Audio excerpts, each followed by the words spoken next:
We will also discuss how we can produce more on both sides of the Atlantic and make it easier to work together, exchange, innovate, and partner in ways that benefit us all. This is not only a topic for allies, but one that we will discuss with our Indo-Pacific partners, with Ukraine, and with the EU High Representative Kaja Kallas, who will join us on both days. Our partners make an essential contribution to our shared security, sharing insights, experience, and expertise. When we meet in the NATO-Ukraine Council tomorrow evening, we will hear from Minister Andriy Sybiha. He will update us on the current situation in Ukraine, as well as his perspectives on the process towards a just and lasting peace. All of this and more will contribute to the new chapter for NATO that we will start in The Hague in June. Our priorities are clear. We are building a stronger, fairer, and more lethal alliance. That's what we need to secure our future. And with that, I'm ready to take your questions. All right, let's start over here, second row, all the way on my left. Secretary General Andrew Gray from Reuters. As you know, the European Union has set itself the goal of being able to defend itself by 2030. Is that a realistic and wise target to set? Well, we are working together with the EU in a very close cooperation on the white paper, other issues. What we have to make sure of is that we can not only defend NATO territory today, but also in 5 years' time. And that means more spending, it means more defense production. That means for NATO that we will work on the standard setting, on the capabilities. It means for our European partners that they have to work on getting the internal market going, for example, when it comes to defense industrial production. So we have a clear division of labor here. And I think that is very positive. All right, gentlemen in the fourth row in the center. Thank you. Thomas Kutschka, Frankfurter Allgemeine Zeitung. Good afternoon. Good to see you. 2 questions, please. The first one, the Washington Post published a story recently that refers to an internal guidance by the Pentagon that basically says everything needs to be prepared for a major war with China. And that also says that in the event that American troops are bound by such a war or the threat of such a war, Europe could not rely on troop reinforcements from the US. Which indications do you have for such scenarios? And what does it mean for the defense plans of the alliance? Question number 1. Question number 2, completely unrelated. Foreign ministers are meeting formally here, and they will meet informally in Antalya. At least that's the plan for now. With the arrest of the leading opposition politician, of hundreds of people protesting, among them, not among them, but additionally a Swedish journalist, do you think it's a good idea to be hosted by Turkey for such an informal meeting in May? Thank you. I think on your second question that is an important meeting, that it is important that it is informal, and Turkey has offered to host it. When it comes to your first question, clearly what we need to do is to make sure that we have everything it takes to defend our Euro-Atlantic area. And we also know that threats are manifold, also outside the Euro-Atlantic area. And that means that when it comes to the US, but also to other NATO allies, and for the alliance as a whole, that we have to be aware of what is happening in the Indo-Pacific. That's the reason why we have that close cooperation.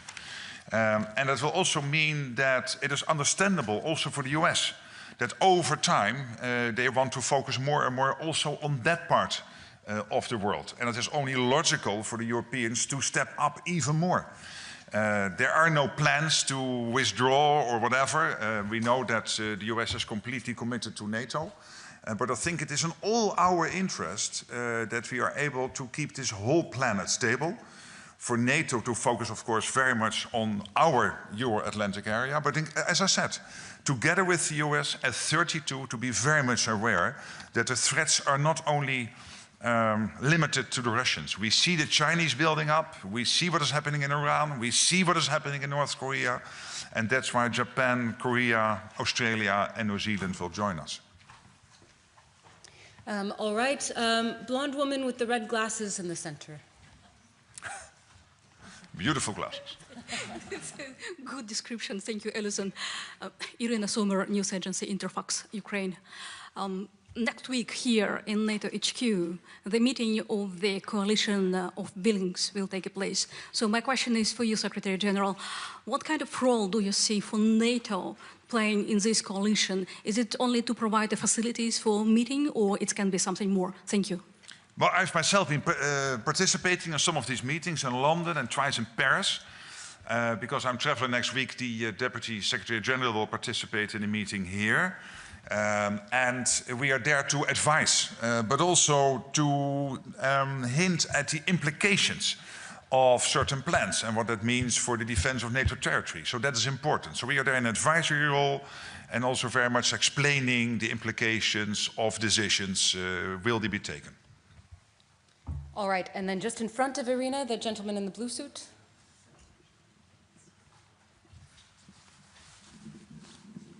Good afternoon. I want to ask about joint military exercises Zapad 2022 will take place in Belarus. Our sources in Belarusian army say that for this exercises system Oreshnik and tactical nuclear weapons will be sent to Belarus from Russia, and they say that nuclear weapons are not yet in Belarus. Do you see nuclear weapon in Belarus, and or they are not still there? Is the risk that the Russian army will stay in Belarus after the exercises like it was in winter 2022? I have no information to share with you on that. We know that these type of exercises take place regularly, but you are asking some more specific questions concerning those exercises, and I have no new information to share at this moment. All right. Let's see, the gentleman in the brown jacket here.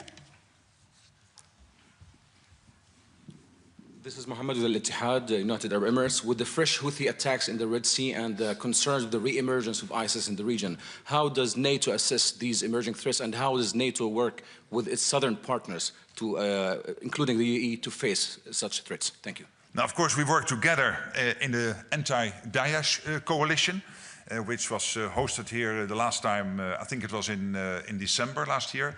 Then, of course, as NATO, we are active in Iraq, helping Iraq to build up its own armed forces and also their own Justice Department and the security forces in Iraq through the NATO mission in Iraq.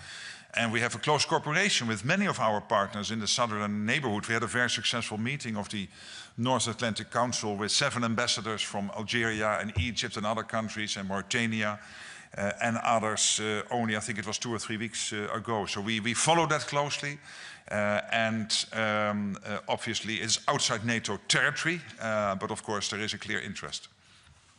All right, gentleman here in the sweater. Secretary General, the President, you've been talking about Putin and about Russia.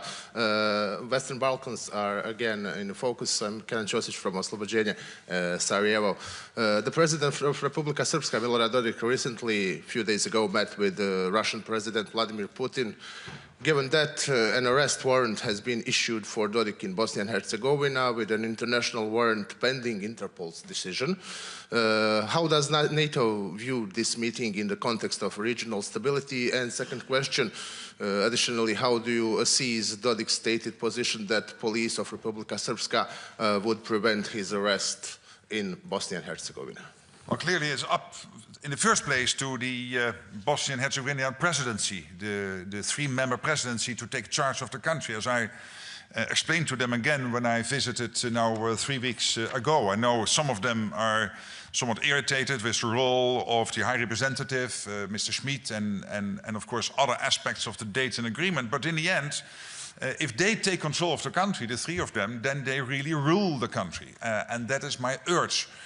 For NATO, I've made very clear we cannot accept a security vacuum in Bosnia and Herzegovina. We don't want any destabilization there. And of course, when it comes to Dodik, the president of Republika Srpska, and all the court orders and everything happening there, we expect him to basically accept when the independent judiciary is ruling, that he accepts that and that he then behaves accordingly. All right, gentleman in the fourth row here. Gabriel Dominguez from the Japan Times newspaper in Tokyo. There'll be a meeting between the North Atlantic Council and the Indo-Pacific 4 countries tomorrow. Could you tell us what topics will be on the agenda and what new ways are being considered to deepen cooperation between NATO and these countries? Yeah, it's a very good question, and I'm really looking, and also to my bilateral meeting with the Japanese foreign minister. And this is important because we cannot look at at NATO territory in isolation. We know that all these theaters, the Indo-Pacific, the Euro-Atlantic, what is happening in the Middle East, this is all getting more and more interconnected. Look at what is happening in Ukraine with North Korea, China and Iran getting more and more involved. And of course, the fact that China is rapidly building up its own armed forces, having towards 1,000 nuclear warheads by 2030. So what we will concentrate tomorrow on, I think, I expect even, is that we will deepen the cooperation. We will make it more and more and more practical. That means working together on issues like defense, industrial cooperation, exchanging experiences and views, etc. We are learning a lot now from this terrible war in Ukraine. Capturing those lessons through JTAC, the Joint Analysis Center now opened in Poland, which is a joint Ukraine-NATO initiative. We have to make sure when we work with the Indo-Pacific 4 partners that we capture those lessons, that we learn from them, including Australia and New Zealand, but of course also Korea and Japan. And I think that is important. And the good thing here is that it is getting from the meeting is the message, more and more to content, to meat on the bone. And that's extremely important. All right. The blonde woman in the blue dress. Hi, Alexander Filipenko, The Breakfast Show, originally Russia, but in exile in Lithuania. For the sake of international security, who should control Greenland?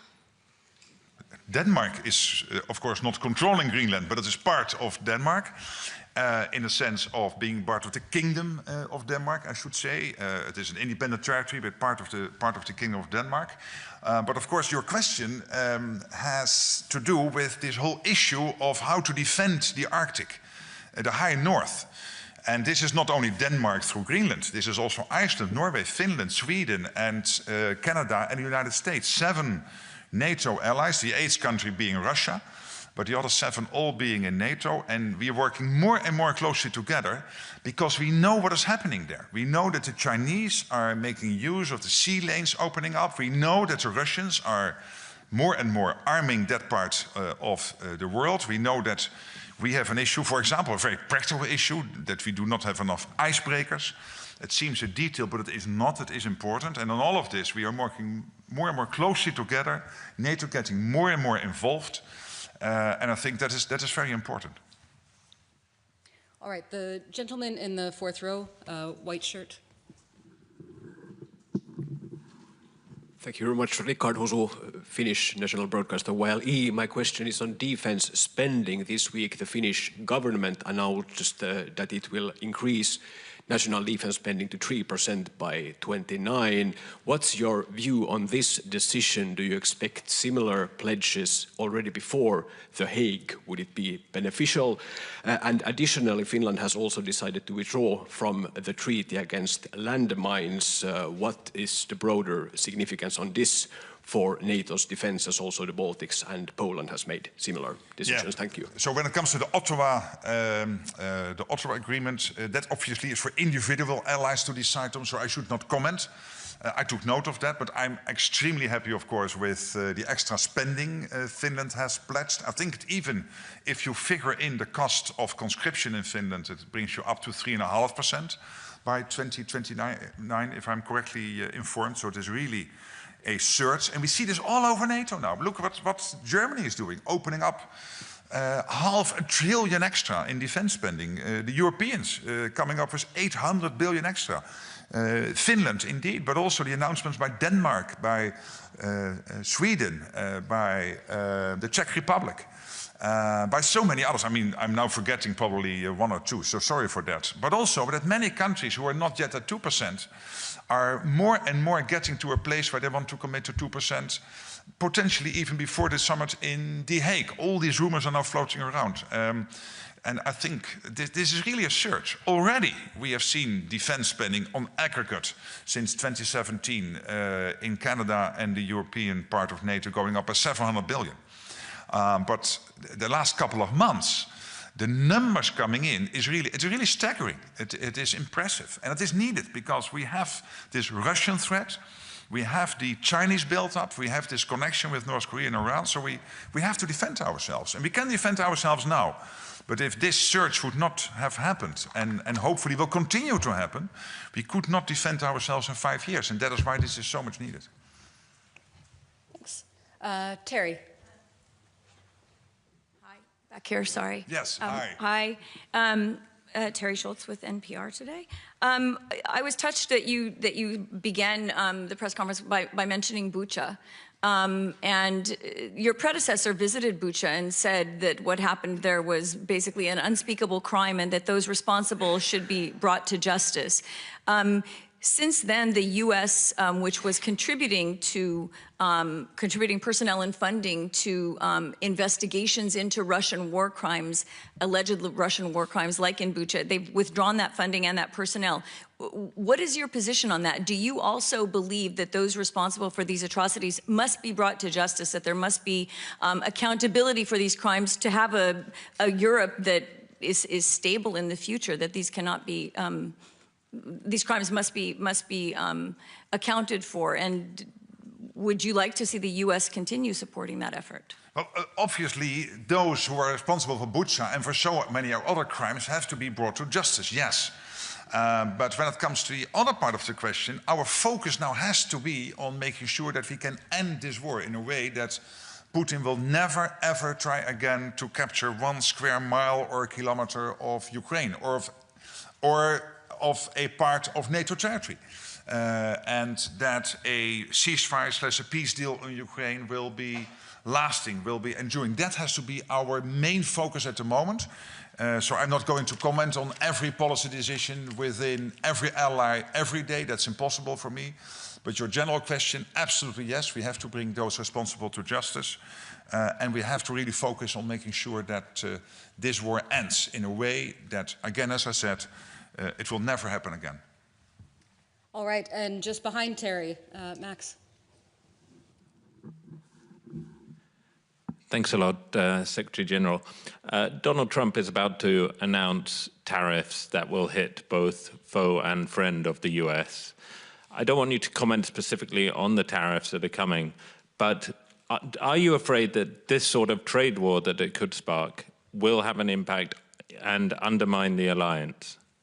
Well, you know, the alliance is laser focused on making sure that we can defend our NATO territory. And there are increasing threats from the Russians, from others. That's what we are focusing on. And that means that when it comes to fiscal policy, when it comes to, for example, this whole issue of imposing of tariffs, this is really a matter for national governments. And you rightly assumed that I was not going to comment. All right, down here in the center, third row.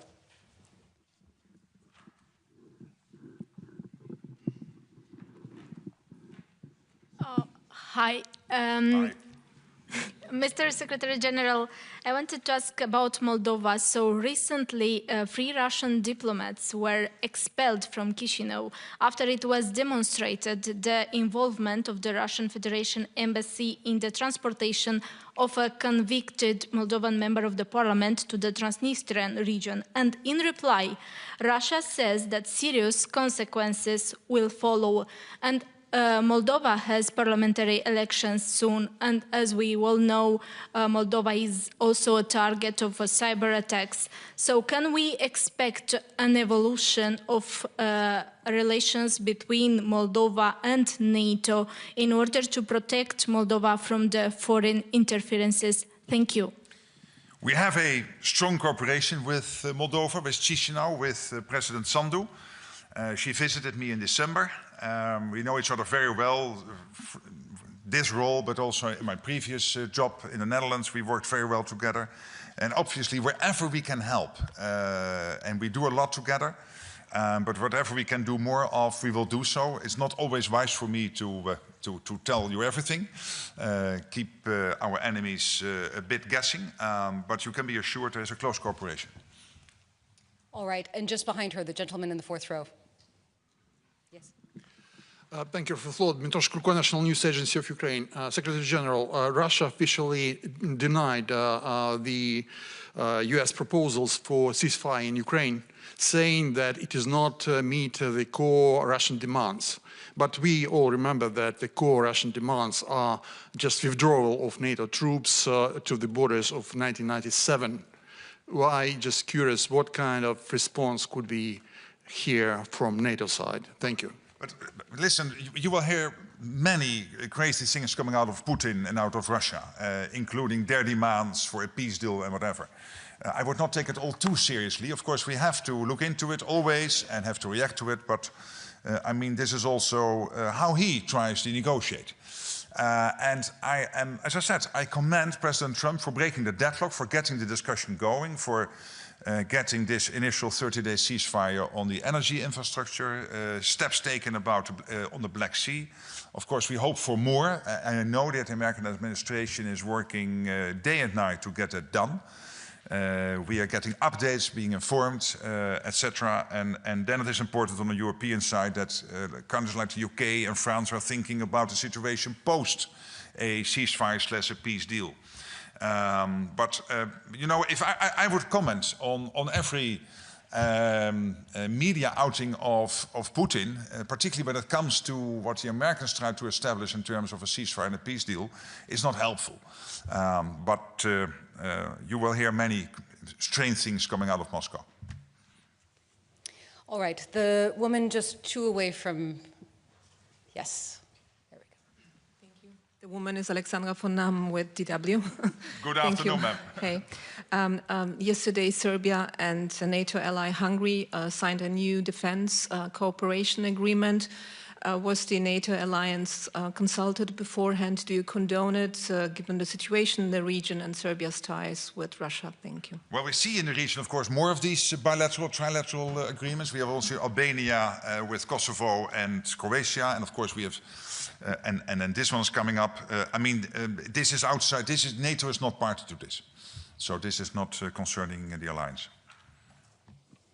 All right, the woman in the 3rd row in the black. My name is Nastasia Mikhailova. I am from the Insider, Russian media in exile. And you told sometimes yesterday that the war should be end, but how it could be end now? And what do you think about Russian threats for European Union? And do you have a plan about rearm? Thank you. Well, of course, the best way to end the war is for the Russians to leave Ukraine, and then it can end very soon. But that is not going to happen, I'm afraid. So that's why it's good that the Americans have now started this process. And that was important because somebody had to break the deadlock. And I always assumed if President Trump would be elected that he would try to do so, and he has done so. And I think that is good. And we completely support those efforts. And we have to take it from here. And we have to make sure that whatever happens, that when there is a deal ultimately struck and or a sustainable ceasefire is ultimately organized, that it has to be clear to the Russians that they cannot do this again, that this has got to stop. That's why it has to be durable, it has to be lasting, and this is exactly what the Americans are aiming for, what we all are aiming for, including making sure that the whole of NATO territory stays safe. All right, the woman in the front here. It's Nita Dobroshi from Koha, Kosovo. During your recent visit to Kosovo, you mentioned the possibility that NATO's potential engagement in Ukraine could lead to discussions about its presence in Balkans. Given the region's fragile situation, security situation, highlighted by attacks in KFOR troops in 2023 and Banska and Iberlipen's attacks 1 year later, approximately, what implications could this have to regional security in general and for Kosovo in particular? I'm not sure I made a connection between Ukraine and a potential peace deal on Ukraine and then potentially security guarantees being needed for Ukraine. We know there are initiatives now being developed by European allies like the French and the Brits are doing with others. And I did not connect that to the situation in Kosovo because I think KFOR is important. EUFOR, the EU force in Bosnia and Herzegovina, is important. We work closely together. I think the security situation in Kosovo is very close to our heart. We have to make sure that the situation since 1999 now much more stable can continue. And when it comes to indeed Banska and also the attack on NATO forces, both in 2023, that the Serbs will work on the accountability. This is what I discussed with President Vučić on the phone, but also when we had dinner here in Brussels 2 weeks ago. All right, the woman in the green sweater. Thank you, Bin Na-chung from Yonhap News Agency, South Korea. Hi. I'm sure you are aware of the political situation in South Korea, so I have 2 questions. Why do you think it's still crucial to have cooperation with South Korea? And secondly, actually, we were waiting for the impeachment ruling this week. So my question would be, will you be sending invitation to South Korea, whoever the leader is then, regardless of the outcome of this week's ruling? Thank you. Well, of course, the judicial process within the Republic of Korea is very much to the Republic of Korea. I can only respect whatever outcome there will be. I'm happy that the foreign minister is visiting this foreign ministers meeting. I will have a meeting with him in half an hour. I'm looking forward to that bilateral meeting. And then, of course, he will participate tomorrow in the foreign ministers meeting. And when it comes to The Hague and the summit and the choreography, we still have to take final decisions on that. So no news on that, but that is not about Korea. That is more generally how will we engage, yes or no, and in what format with our partners. And the row just in front of her, the woman with the glasses. Thank you. Kim McCrail from the Wall Street Journal, and I'm sorry to hide behind the cameras. The position of the Supreme Allied Commander Europe is traditionally held by an American. There have been some reports, though, that the U.S. is considering giving that position up. I'm wondering if that happens, what would that mean for NATO? And what would that mean for the U.S.'s influence in NATO? Well, these are what-if questions. And I've seen, other than some of these rumors and reports indeed in your newspaper, I've not seen any concrete proposals on this. So I don't want to react on what-if questions. Chris Cavoli being the EUCOM commander, the commander of US forces here in Europe, but also being the Supreme Allied Commander. That is a tradition we have since the start of NATO, since Eisenhower, for good reasons. But let me not comment on what-if questions. All right, the woman standing. Thank you. I'm Ezatus from Tunisia. I really would like to notice that there is a group of Arab journalists from the Middle East and North Africa within this group. Secretary General, I really appreciate your comments on Ukraine. You said that you want to pursue the war criminals in justice, and your positive message to Ukrainian people was because of the Russian aggression. Knowing that, tomorrow, Gaza might be on the agenda. So are you concerned about the situation in Gaza? Is there any single step to stop the bloodshed, to save children in Gaza, to stop the killing, the daily killing and the starvation of people there under the eyes of the world? Thank you.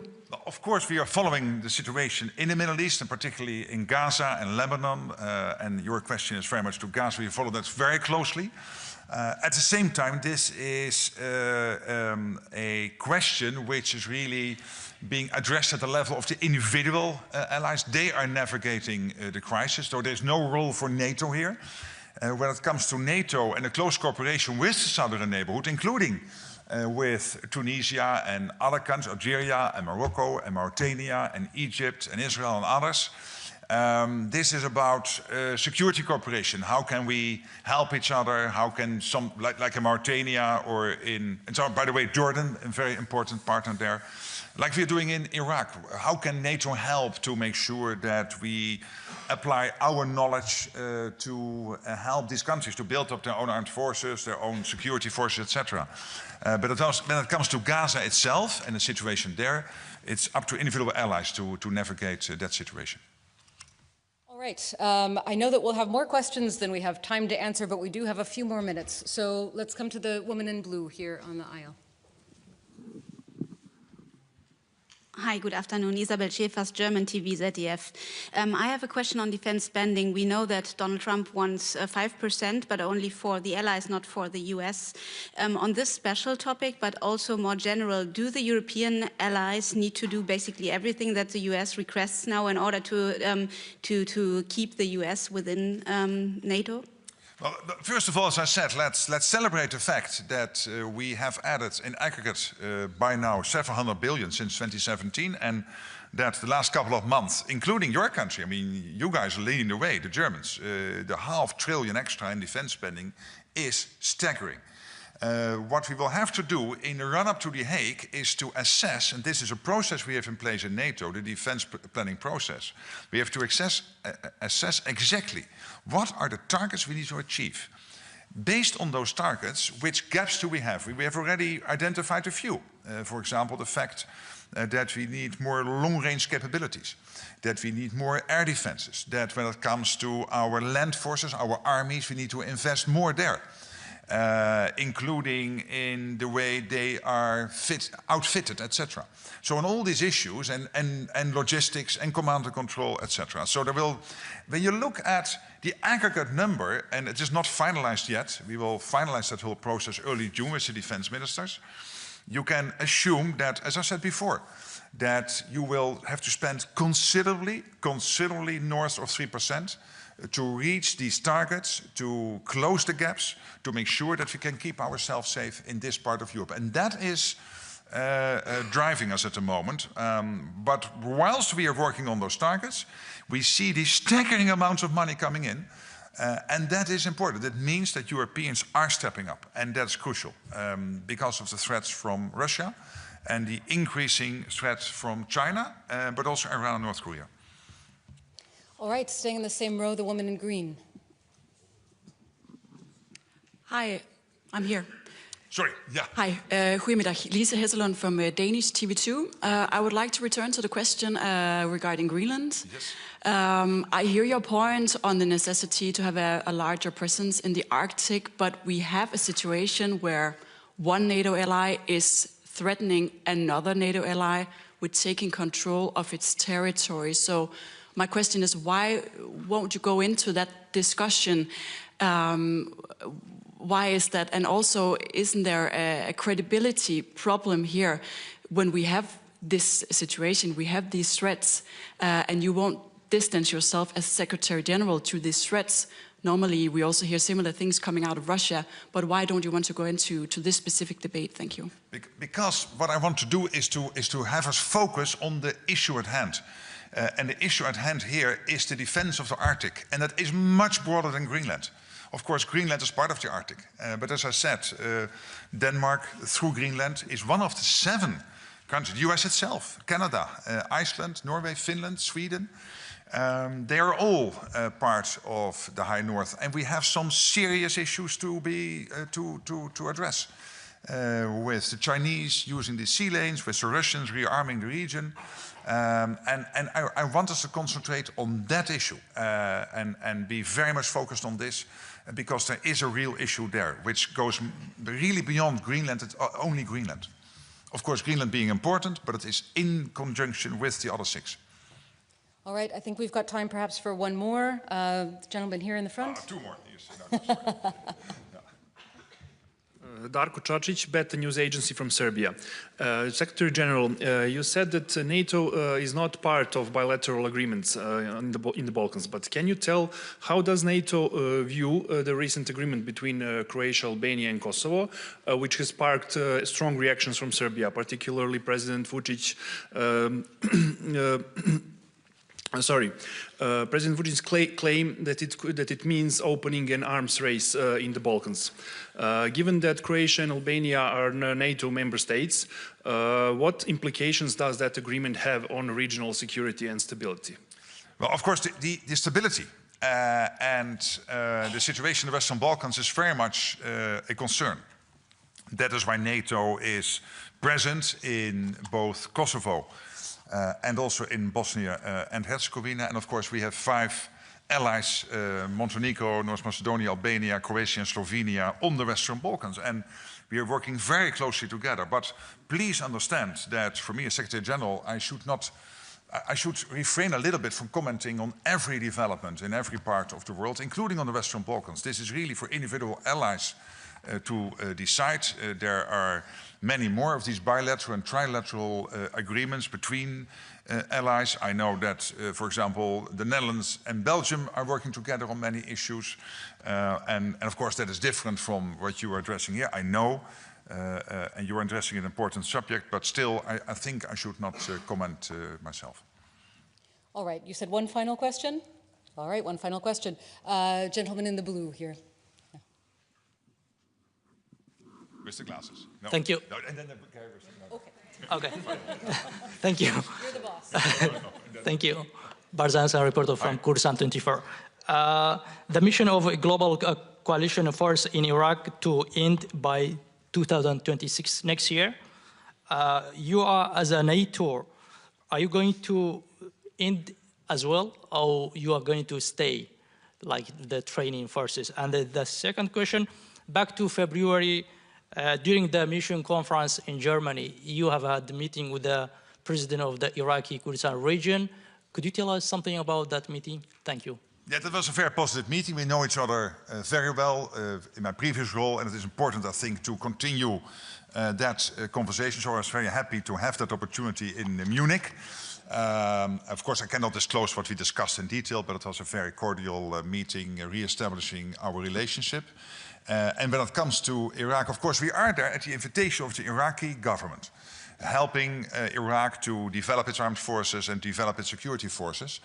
Of course, when there are changes to the overall security infrastructure, because, for example, the Americans potentially taking down some of their troop levels there because the discussions they have with Iraq, that could have an implication for the NATO mission in Iraq, and then we will navigate that with the Iraqi authorities. So you can be assured that we will always be in front of that. All right, and then very final question to the gentleman in the glasses and the blue shirt. Yes, thank you very much. Michel Kerris, NRC Amsterdam. And now you have to ask a nice question. That's a nice question, okay. Okay. So there was quite a few issues have raised considerable concern about the cohesion in NATO. Think about Greenland, think about the direct contacts between the US and Russia without Europe being present. How would you characterize the atmosphere in your house at this moment? Well, as I said last week in Warsaw, I know there has been some tough language. I know that there have been allies, for example, on this side of the pond, being worried about the long-term commitment of the US to NATO. And I was in the White House, but before I went to the White House, we had President Macron there and Prime Minister Starmer, and on so many other occasions. The Americans have stated again and again, we are committed to NATO, we are committed to Article 5. This commitment comes with a clear expectation, the expectation that on this side of the Atlantic and Canada, we will spend more, commit that we will really deliver on the 2%, and then move upwards because of these gaps we still have in this part of NATO to deliver on all the targets. And that's the process we are in the middle of. And in the meantime, the hundreds of billions are rolling in as we speak. And that will continue, no doubt, over the coming days and weeks is my expectation. And we have to do this because of the Russian threat and because of the increasing China threat. So let's not be naive about that. And, but I'm absolutely convinced this alliance is there to stay with the US. Their commitment is absolutely clear. We want to do more together in the Pacific even, and we want to work on many issues, including in the Arctic, and I think that is also positive. All right, thank you very much, everyone. We'll be back on Friday afternoon, so if we didn't hear from you today, hopefully we'll get you in then. Thank you so much. Great, see you later this week.